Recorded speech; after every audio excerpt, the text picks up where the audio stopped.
Good morning, Ohio. Welcome to UC Bearcats on the Prowl, part of the Grueling Truth Radio Network.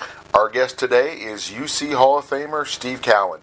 Steve, thank you for joining us today. Thank you, James, and good morning to all of you listeners. So, what sports did you play growing up? Growing up, my heart was in baseball.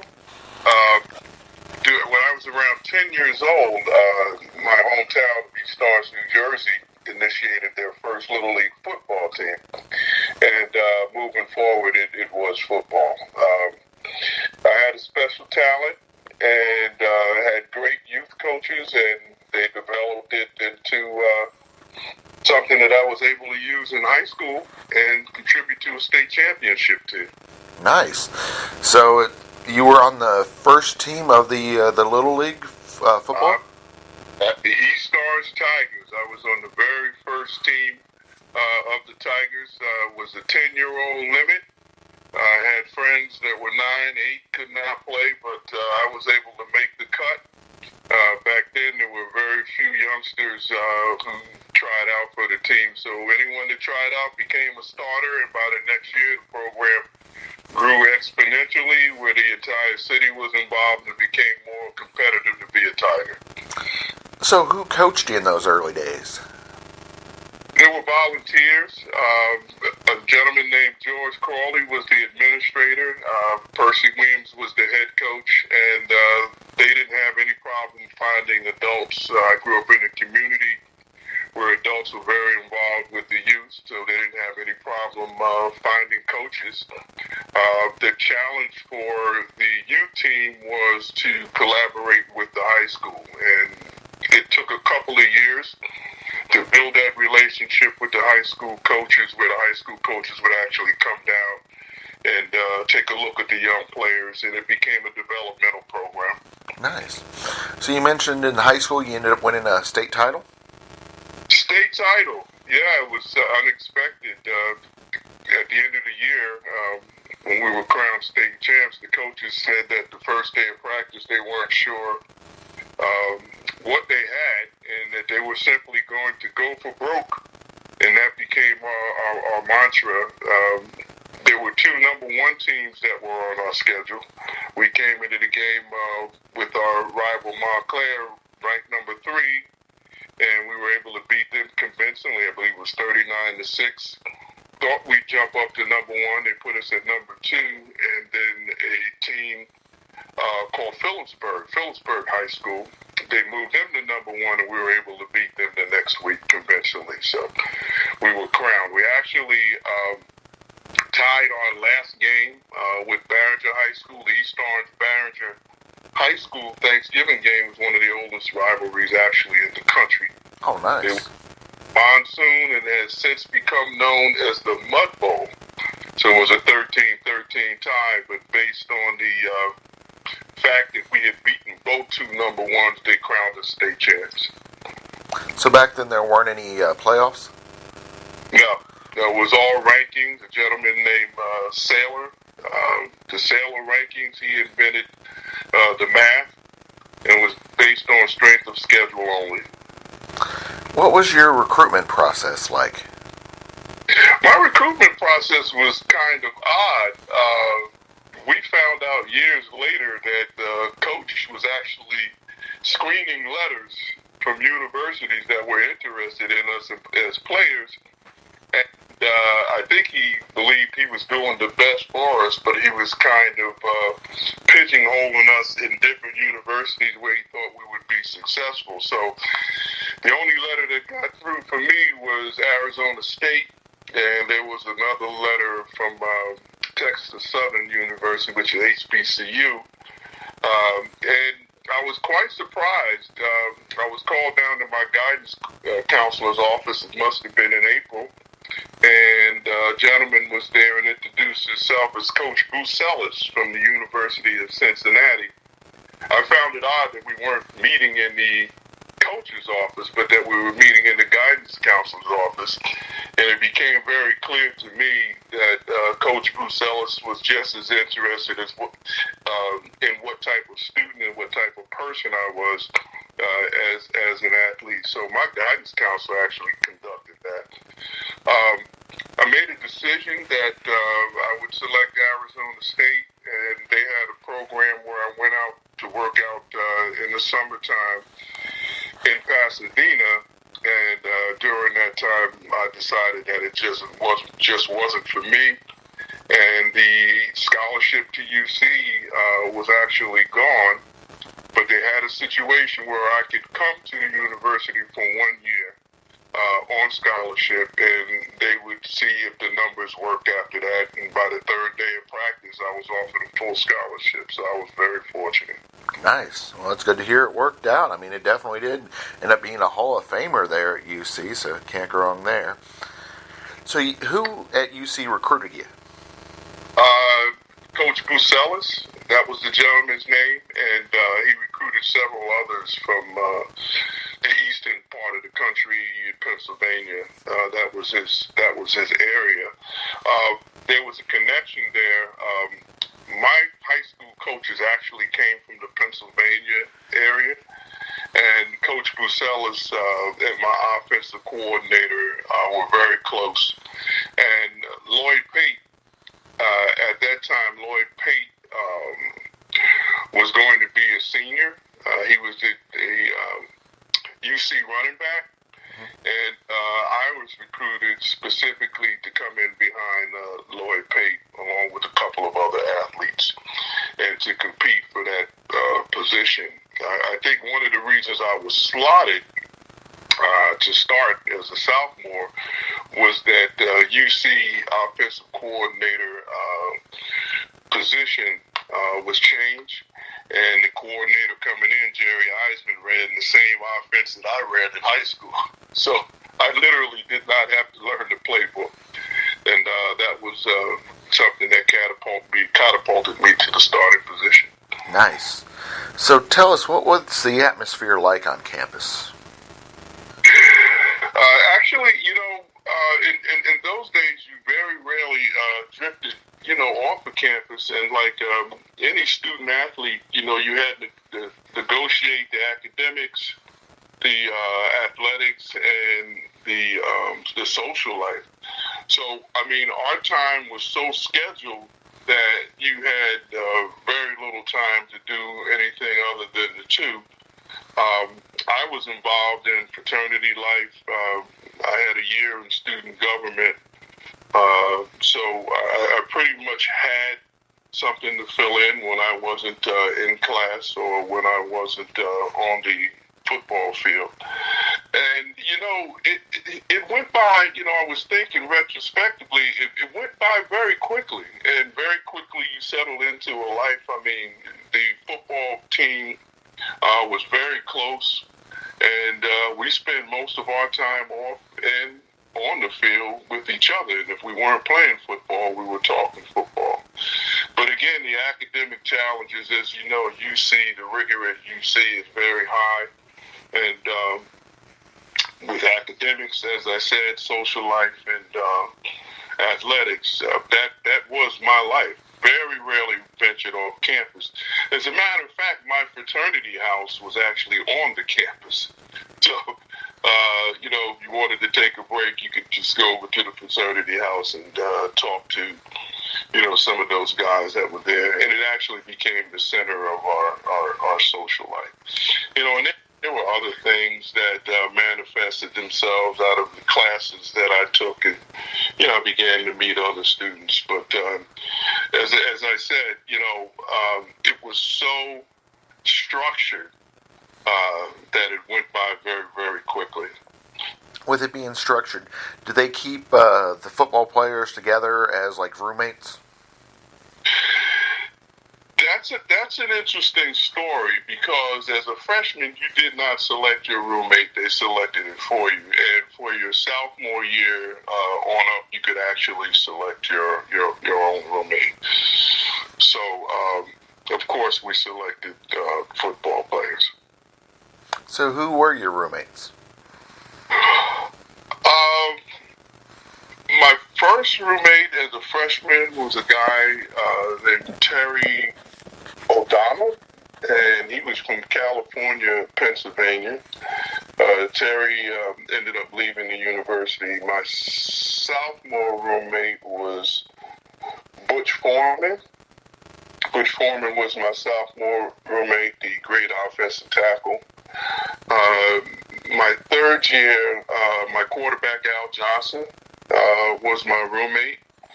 And then my fourth year, my young wife was my roommate. I was probably not in a traditional dorm room, right?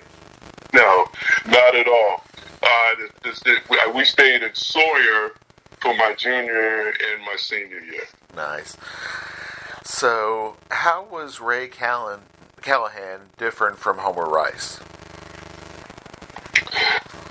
You know, everyone had a different relationship with Coach. I felt that I had a good relationship with him. You know, sometimes he would get mixed reviews. You know, he was a roll up your sleeve type of coach, and I think that I didn't play under Coach Rice. Coach Rice is the reason I came to the university because of the offense that he ran. I didn't play under Coach Rice, but Coach Rice seemed to be more of an X's and O's type of coach, but Ray Callahan wanted to see you hit somebody, so there were different approaches. You know, I had many one-on-one conversations with him. As a matter of fact, I spoke to him about 4 or 5 years ago, and I thanked him for entrusting a lot of that offense in me, and we had a great conversation. But Ray had a low tolerance for mediocrity, you know, and he was just the driver. You know, if you came to practice, prepare to work. And I think Coach Rice was a little more on the chalkboard. Who were your position coaches? My position coach was Lehman Bennett. It was my first position coach, and later it was Jerry Eisman. Coach Bennett actually went to the Naval Academy. And I recall an encounter with him, coming to the athletic office, I guess, to check back and see how everything was going and say hello to the coaches. And he said to me, "How would you like to go to Navy?" And to this day, I'm not sure whether he wanted me to actually transfer or not. But he did say that. But I was too, settled in my life at UC, and I just smiled and I just kept walking. So, and then Jerry Eisman came in, and he changed the offense. And then Jerry's type of offense was more grueling because there was a lot of one-on-one blocking, and he ran an I formation with an option to it. So my quarterback, Al Johnson, could either keep the ball or pitch it. And sometimes when he pitched it, we took some hits under that offense. And, we had a rotation going by the time that I was a senior with different guys coming in and out. Because no one person, at least in that offense, could play that I-back position for a full year without getting nicked. So Jerry then went to a rotating type of offense, and I got rotated out to flanker and slot, and sometimes I played in the backfield. So it was great. It sort of preserved our bodies. So it sounds like it was important to be versatile. Yeah, when I came out of high school, one of the reasons I came to UC, agreed to come to UC, again, I thought I'd play under Coach Rice, but in Coach Rice's system, the running backs caught a lot of passes out of the backfield, and I had caught, passes in high school, so it was a pro system, and I felt that matched my skill set, which is one of the reasons that I came. And then in my sophomore year, I found myself back in the eye with very little opportunity to catch the ball. And then my senior year, I was put in a position where I could catch the ball a lot more. Which of the teams that you were on had the best camaraderie to it? Definitely my junior year. We had Bob Bell, first round draft choice. And Jesse Taylor, who was my running mate in the backfield. I think it was the most versatile, but it was the closest. As a matter of fact, to this day, we still, stay in touch at least once a week, all of us, and we do have a travel group that everyone has participated in at one time or another when we go to UC football games once a year. So it was definitely my junior year.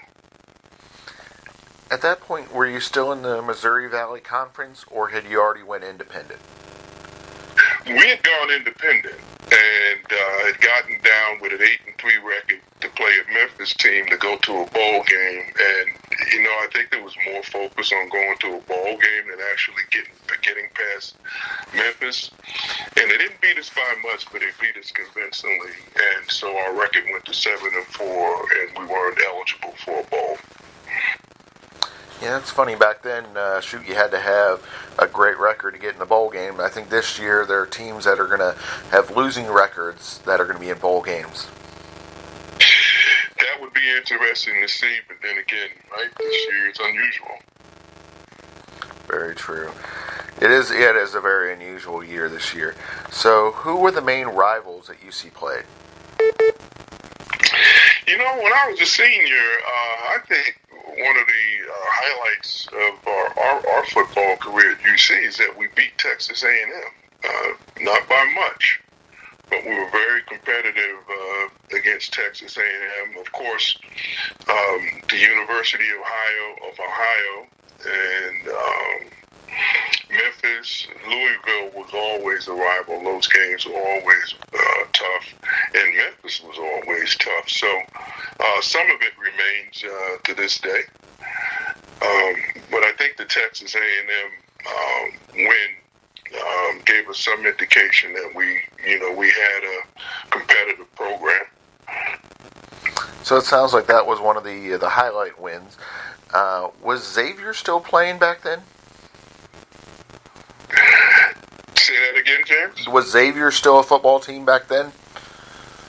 Xavier, I played against Xavier in my senior year, so I know that they were there then, and then thereafter, I'm not sure what happened to their program. I had a friend that actually played with me on my high school team that went to Xavier, and I know that they discontinued football sometime thereafter. Their last game against UC may have been my senior year. Yeah, but, that sounds correct, yeah. Mm-hmm. Yeah, that is kind of weird how they discontinued the program. I hear at one point there was talk of UC discontinuing their program as well. Yeah, I don't know about that.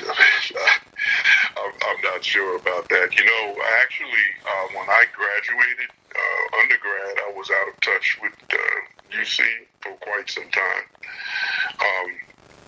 Which actually, only when I began my second life at UC did I become involved again in the athletic program in the university as a whole.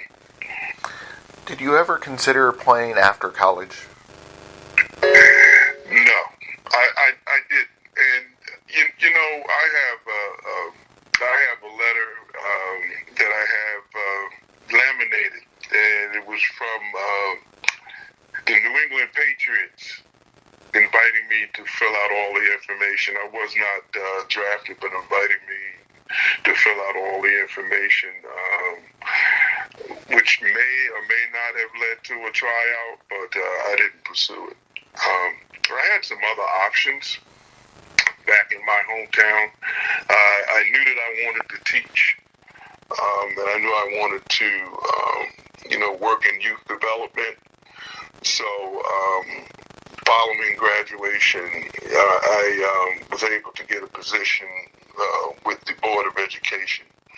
and have never looked back on the prospect of playing pro football. You know, I'm so proud of myself for just being able to walk away from it.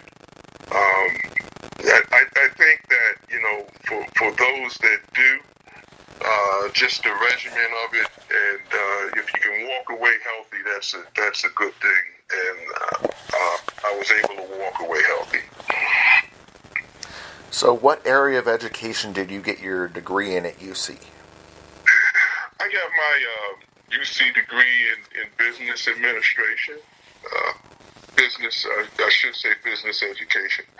And there was a position back in my hometown for a teacher of business education, very rigorous curriculum, stock market, economic geography, business mathematics, which of course are premier courses these days. And so I actually taught at my high school, actually, for 9 years before returning to the University of Cincinnati to enroll in the graduate program. So how'd that happen? How'd you get back at UC? I had a bit of nostalgia going, and I said, you know, I want to go back to UC's campus. Let me just walk the campus, say hello to some of my Cincinnati friends, take a long weekend, and I'll come back, and that'll satisfy that desire. So I'm walking across campus, and I decided to go into the athletic department. I was actually looking for my former coach, James Kelly. He was very instrumental. He was my academic advisor also as an undergrad. Very instrumental in my graduating. And on the first floor, I saw the ex-baseball coach, Glenn Sample. So I go in. Glenn remembers me. We have a conversation. He asked me, you know, well, what are you doing? I said, well, I'm teaching back in my hometown. And then Glenn says, well, you know, I have several graduate assistant positions that are coming up. How would you like to go to grad school? Now, at the time, I was going to grad school part-time at Rutgers University here in New Jersey. And I really didn't know what to say. And he says, well, look, this is what you should. I'd like you to go over to the School of Education, have them send me your transcript. Of course, he wants to make sure I graduated. Have them send me your transcript, and in the interim, you should apply for the grad program. So that's what we did, and within a couple of weeks, I was on my way back to UC. I took a furlough from my position in my district under contract. You can take a year off to pursue a master's degree. So that is, in fact, what I did. It's just pure fate, being in the right place at the right time and having the right goals. And my goals coincided with what Glenn needed. So I was off to UC grad school in educational administration. So what was your favorite classes at UC? That is a good question. I tell you, what class benefited me the most was typing. Learning the keyboard, you know, with very little knowledge as to what was to come in terms of utilizing the computer. And I always say that, you know, perhaps I undervalued that class, but when the keyboard came along, I was quite proficient at utilizing the computer. But of course, I took a psychology course, and you know, that I thought was very, very beneficial, and it definitely benefited me, you know, as a teacher. So I took a couple of courses that were in line with a degree to become a social worker. When I got to UC, I wanted to minor in social work, so I did along my academic career, both undergrad and grad, have an opportunity to take some classes that I thought would benefit my building relationship with people and also providing them with assistance, and it served me well. So when I completed the master's program, some of the professors that I had in the master's program encouraged me to apply for the doctoral program. And I was able to get into the doctoral program. I had a decision to make because that required me to resign my position back in East Orange with the East Orange Board of Education. But there was little doubt in my mind that this was a great opportunity. So I completed the doctoral program and was fortunate enough to come back to East Orange in an administrative position. Nice. So it sounds like it all worked out. Yeah, it sounds like I had a very, very blessed life, and I really did. And you know what I think, James? I when I say this to young people, I have a young daughter who's just completed her athletic career at the University of Massachusetts and was able to garner 2 degrees. This whole idea of being able to build relationships, it doesn't.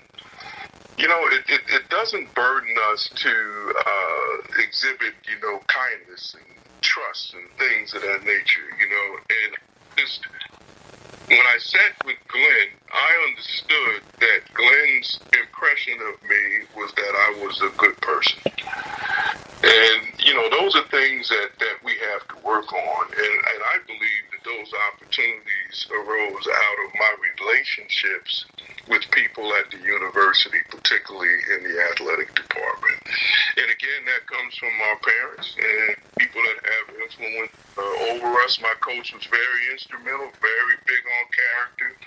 I had parents who were into community service and giving to others, and having grown up in that type of environment, of course, coming to the University of Cincinnati and meeting great people, but particularly Jim Kelly, who always had this mild manner, and if you were struggling a little bit, set you down and talk to you about it. It just taught me how to deal with people, and that creates opportunities, in my opinion. Definitely, I know what you mean. I was going to say, it doesn't cost anything to be a good person. No, it doesn't, James. Absolutely not. So how were you notified about going into the UC Hall of Fame? It was something that I had thought about. I looked at it once, and I'm not sure who the athletic director was at the time, but when he got the position, what he tells me is he started going through archives and sort of going through information in his while settling into his new office. And he says to himself, "Well, Steve Cowan, wow, these were some impressive stats. I was the first UC running back." As he tells the story, to go over 1,000 yards, and he thought that was in a season. He thought that was significant, but also the first UC running back to go over 2,000 yards in the career. And the third stat was the most carries in a football game, which still stands. I had 46 carries versus in 1970 versus Ohio University. And, he says to his staff, "Give him a call. We're going to bring him out and induct him in the Hall of Fame." And it was totally unexpected. But the university also did a great job because they contacted the local paper, the local Metro paper, and they ran a story about my going into the Hall of Fame, and it was just great, particularly great, I think, again, for my parents. To see that legacy, especially my dad, who used to come to UC games all the time, to see that legacy was going to be recognized, and that's how it happened. So what was the ceremony like? I tell you, it was a lot of misty eyes. That's what I heard. It was emotional. I mean, it was fulfilling. Didn't have enough time to just thank all of the people who put you in that room, to be inducted into the Hall of Fame. But much of my conversation was on my graduate school experience, how, it wasn't Steve Cowan, the football player, it was Steve Cowan, the scholar. And all of those people who helped me adjust to returning to the university. And not only that, but walking that pathway with me to get a doctoral degree. And there were times that I felt like, the stereotype, typical athlete. And I think going back to grad school, I was finally able to make that transition to be someone else. And it was particularly important to me when I returned to my hometown. Most of the time when I run into people in my hometown, it's about, how many touchdowns I scored, in the Montclair game or in the Belleville game. And that's fine, because you know what? That era makes them feel good, and I don't mind engaging in those conversations. But leaving the university with an advanced degree, I moved very quickly from the 2 touchdowns in the Montclair game to Dr. Cowan. So that night, for the Hall of Fame induction, I was really moved, and I spoke extensively about my graduate school experience and how other UC athletes can do what I did. Exactly. I was going to say, it sounds like, the education that you received there definitely made a huge impact on your life. It continues to do so. It absolutely does. It was challenging. It was exhilarating. It was fulfilling, all at the same time. It was excellent. So, how often do you get back to campus? Typically, we go back once a year. Over the past couple of years, we've gone back once a year. Prior to that, we've met in other parts of the country. And so for the past couple of years, we've been going back to university. Our travel group, we've been to, actually began in New Orleans in the Sugar Bowl when UC played against Florida, but we've been to Tampa, we've been to Philadelphia, I think we've been to Houston twice, we've been to Virginia. And so the plan moving forward, the group was favoring going to homecoming on a yearly basis and not doing so much traveling around the country. So hopefully we'll get that opportunity in 2021. What do you think about how UC's changed and evolved campus-wise?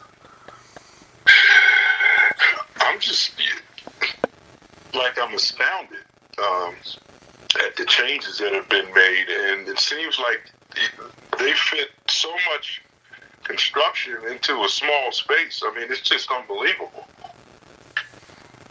I saw some snapshots of UC at night. Must have been taken from a helicopter or a lift or something like that, and just beautiful, man. We're just amazed. But you know what, James? Every time I walk that campus, it doesn't matter how different it is. It just takes me back to my freshman year. I always go to French Hall. Look up at my room. I walk past Sawyer. I used to live on that floor. But I think it's just phenomenal, and it's obvious that the UC leadership, has some goals and some direction they'd like the university to go in, which I fully support. But it's amazing. I'm telling you, we didn't have all of that as freshmen. We had the student union, then we had the dorm, and as I said, in my case, I had the fraternity house. And when I went back to grad school, some of that was actually underway. So, I was able to go into other buildings if I was doing research. But now, it's amazing. The field, I went to an event during homecoming where they had the UC tailgate on the field that sits in front of Sawyer Hall, in front of those 3 buildings, and in front of the athletic department. We used to hit golf balls onto that field. That's what it was used for. You'd stand outside of the gymnasium, and you tee up, you hit golf balls straight down through that field, And it seems like they're just maximizing all of the space, and it's great to see. Oh, definitely. I mean, it's such a wonderful campus, and I mean, they are just doing such innovative things there. Oh, absolutely. So does UC need to move to a Power 5 conference? I'd have to check with Coach on that. I'd have to ask Coach that question. I mean, I don't want to put it out there. I mean, I'm not sure what the plan is. My travel group, Coach has spoken to us on a couple of occasions. I'm not sure, what his plan is. Certainly, we're going to support it. But I'm not sure. I look at some of the teams making the jump, and, of course, some teams are successful, and, some teams aren't. I'm not going to single out a particular team, but some teams have jumped and, really have sort of taken themselves out of the equation because they've bitten off more than they can chew, and had they stayed where they were, their options might have been much greater. So that's a question for Coach James. Sorry. Speaking of Coach, how would you rate the job that he's doing? Oh, Coach is the North Star, period. Head football coach with a great staff. Again, he spoke to us. We were having breakfast when we were in Philadelphia for the Temple game, and he came down, just spoke to us very, very quickly, and the things that he says, I mean, the integrity and the transparency in relationships and where he wants the program to go, and he's thoroughly committed. James, when you watch Coach on the sideline, I mean, when UC makes a mistake, there's no ripping off of headphones and, no gestures of disapproval or things of that nature, because he knows what needs to happen. He stays calm. We've seen some tight games over the years, right? And he just stayed in his zone, stayed true to who he was, and UC came out victorious. So they've got one heck of a coach right now. I agree with you. I would like to play for Coach Fickle. Oh, definitely. I mean, Coach Fickle's phenomenal. And like you said, he's nice and level-headed as opposed to some other coaches out there that fly off the handles. Of course. So we definitely enjoyed having you on the show today. Before we let you go, any final thoughts, any other things you would like to let our listeners know about?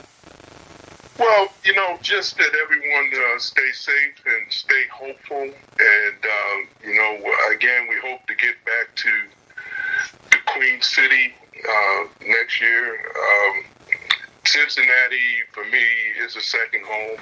I always feel great, touching down at the airport and coming in. It's a good, solid community with a lot of good people. And just being able to walk into Nippert for a football game is a class operation. And again, we can't wait to continue our participation as a group. Just outstanding, and proud to be associated with the university. James, I tell you, I've got so much brand apparel, here at my house. My wife said, well, what are you going to wear next? You haven't got through the first set. But I wear it proudly around my community and wherever I go. And, sometimes if I'm at a mall or something, people say, yeah, Bearcats, go Bearcats. And I have a lot of pride in that. So that is awesome. Yeah, I was going to say, I agree with you. UC, I mean, they're definitely going in such a great direction, and things are just looking up for them. Things are looking up, and again, it's a great university for your academic pursuits also. Excellent. Well, thank you, Steve, for joining us today. Thanks, James, for the opportunity. I appreciate it.